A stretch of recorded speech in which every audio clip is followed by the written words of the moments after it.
Do you want to know the truth about dermaplaning? Here it is. So dermaplaning is not just the removal of the peach fuzz on the face. It's also deep exfoliation, and it's very, very important to understand that because it's deep exfoliation, it's not always appropriate for everybody. So what that means? It means that if you're somebody who is not receiving facial treatments on regular basis, you might not be a candidate to receive dermaplaning just because it would not work in your best interest. The reason for that is that your skin has to be properly balanced in order for you to not feel dry and overly dehydrated after the treatment. So what does that mean? So think of it as if you never work out. So if you never work out and one day you decide you want to start working out, you need to take small steps in order for you to get in shape. So you never worked out and you want to join a CrossFit. So in order to do that, you have to work up to that to be able to follow a class that is an advanced type of exercise.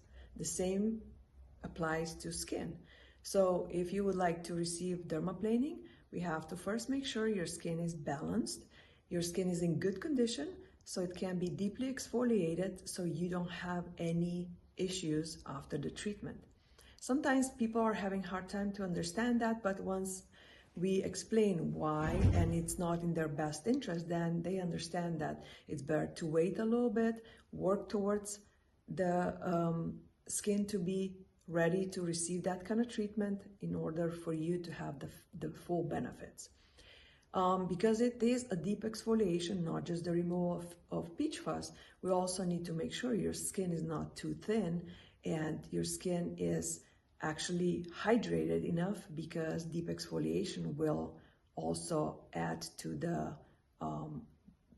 not dryness of the skin, but it will speed up the cell turnover, right? We're gonna scrape off all the dead skin cells, so there's not going to be much left to protect your barrier. So your barrier has to be healthy in order for you to feel good after the treatment and have glowing skin, and not day 3 be thinking, oh my gosh, what is happening to my skin? It feels so tight, it is so dry, I hate this. So this is something to always consider before going into professional dermaplaning.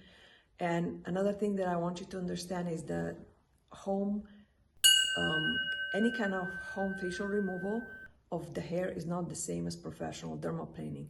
I have a video about the Tinker razor, which is not the same as dermaplaning because the blade is not the same strength, the same quality, and when you are removing your hair at home, you are pretty much just removing the hair. You're not getting off the dead skin cells. So it's something to consider and something to be patient with in order to get the best results and have no issues post-treatment. It's a wonderful treatment. We do it all the time, and it's something when you start it, you probably, not that you don't want to not do it, but the skin looks so much nicer and the serums penetrate so much better that it's in your best interest to continue to do that treatment. And it also, of course, it looks much nicer. The makeup application or just the tinted SPF or BB cream, whatever you're using, the application is a lot smoother and the skin just looks very nice. Share this video with anybody who might be interested in learning more about skincare.